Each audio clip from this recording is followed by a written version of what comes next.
Good afternoon, Shabbat Shalom. How are you guys doing? I hope that you guys are having a great Saturday afternoon. It is absolutely gorgeous outside. Was running a few errands today, and just something that I believe that Yah put in my spirit earlier today, and I did post about it. The need for community ministry, the dire need for community ministry. That is not specific to a denomination or a church or a ministry, but community-wide ministry. The lack of it here in Knoxville. I made a call and I said, hey, all the churches need to get together maybe once or twice per month and bring out some Christian rappers, meet tangible needs of people, whether that be toiletries, food, handing out Bibles. And I got my inspiration from Christian rapper ministers out of DC that were having an event today. And oh my God, they were amazing. The two performers, the two rappers, the two ministers that I saw today. I don't remember their names, unfortunately, but they know who they are. Big shout out to you. We need brothers like that to come together here in Knoxville, Tennessee. We don't need to be competing with one another. We don't need to be hating on one another. It is not about who did it, who planned it. It's not about anybody getting the credit. You guys know what's been going on here for the past year since the pandemic, and especially with these 3 kids that got shot who go to Austin East. You guys grew up here. I didn't grow up here. I'm a transplant. So I understand. Actually, I don't understand, but I know that Knoxvillians who are from here, native Knoxvillians, tend to have a big mistrust of outsiders. So they don't receive from outsiders very well, which is unfortunate because outsiders can present a unique perspective and viewpoint and insight that you will lack if you're from here, because people who are native to their hometown or home cities or whatever, or most of the time, not all the time, but most of the time, they're very, very, very, they're not aware of their own shortcomings, or they don't want anybody else who's not from there to say, yo, like I'm from New Orleans. Most New Orleanians, I'm not like that because I'm hard on New Orleans, okay? But a lot of New Orleanians don't like to hear other people talk about New Orleanians. Well, I'm like, you know what? If the shoe fits, wear it. Whether they are originally from New Orleans, born in the Ninth Ward, born in Little Woods, raised in Sherwood Forest like myself, or whether they came in from New York and they've been there a few years and they see what's going on and they know what's going on, and people aren't stupid. So, it's just kind of an ignorant perspective to have. Because if you have this mindset that only the people who are originally from Knoxville can minister to Knoxville, then you're going to miss out on a whole lot. Because you're going to miss out on a whole lot. Because y'all will send somebody from another region, especially if you're not receiving the ones from the region. And that's a whole nother issue for a whole nother time. But especially if you don't receive the prophets, the word does say a prophet is without honor in his own country. I'm not saying Knoxville does not have homegrown prophets.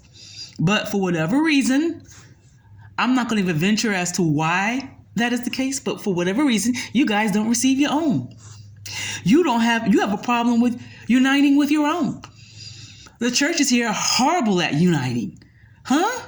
The only time they do unite is to fight against somebody who come out from another place. And I've seen it happen. And in the meantime, who's suffering? The children. The people here. And the thing is that I don't know if you guys even realize, and I'm talking to the church now, here in Knoxville.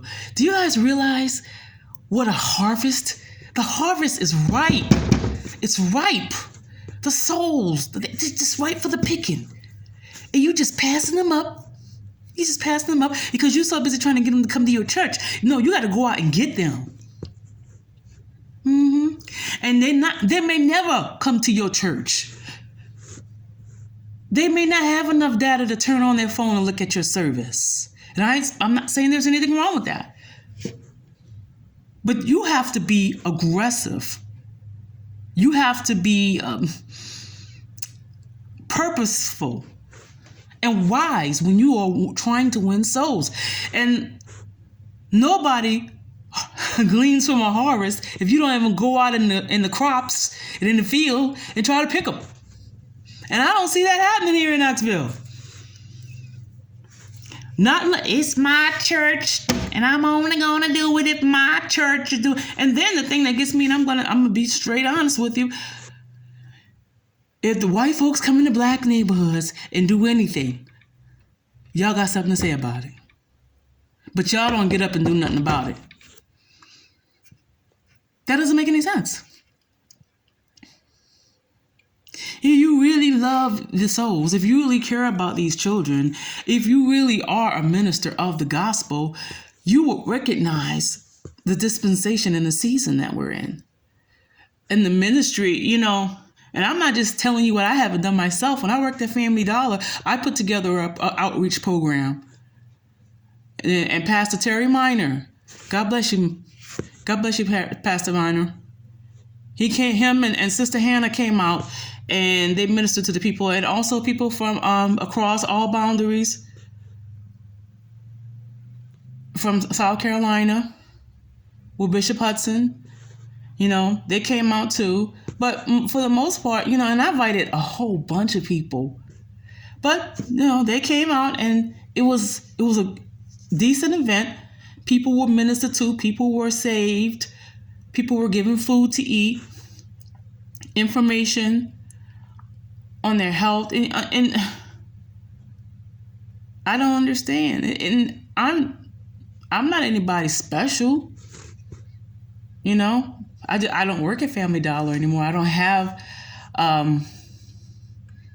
the access to certain facilities and programs or what have you. But if people will stop being so cliquish, I said it, cliquish, and say, hey, we're willing to get together. And no, I'm not going to do the politics thing. I did that only because of my run-in with KCSO. But what I wanted to accomplish, I accomplished.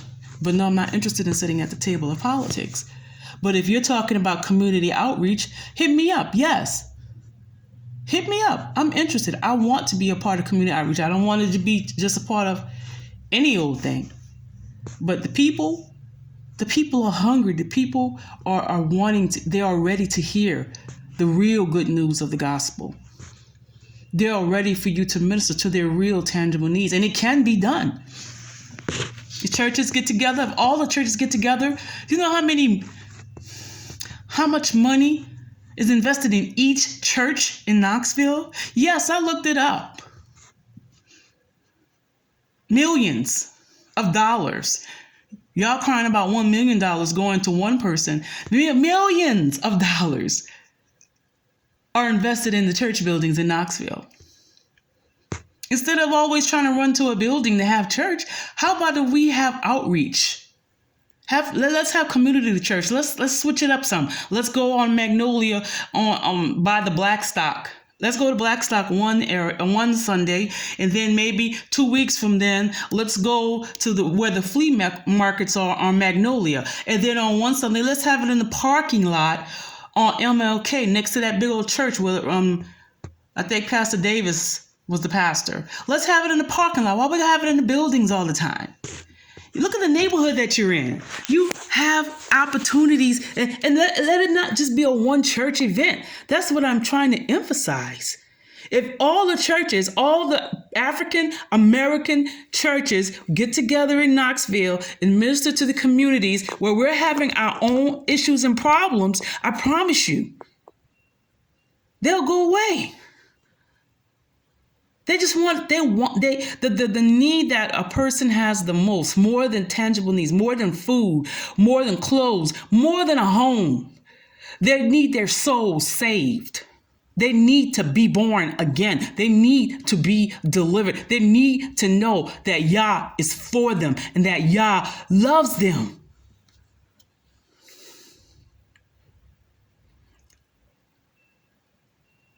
And y'all got it backwards here. This is the ministry. Angelic ministry, you have to go to church before they even decide to help you. And they preached about Gilligan's Island. I know because I went to angelic ministries when I first moved here to Knoxville. And I needed help. My son and I needed help. So I went to angelic ministries. And they were like, well, hey, if you want us to help you, you have to come to our service. And so I'm like, really? I wasn't even going to church. I wasn't interested in going to church. But because I needed the help, I went. You got a church on every corner. You got a church on every neighborhood. But you got hungry souls. You got people who are dying and don't know God. I'm not just talking. When I got born again, I was knocking on doors. I was out there and I ain't afraid of it. But most people are more comfortable being in a church building.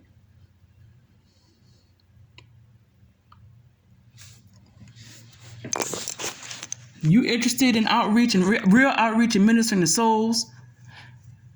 Having some awesome, fire, anointed Christian rappers?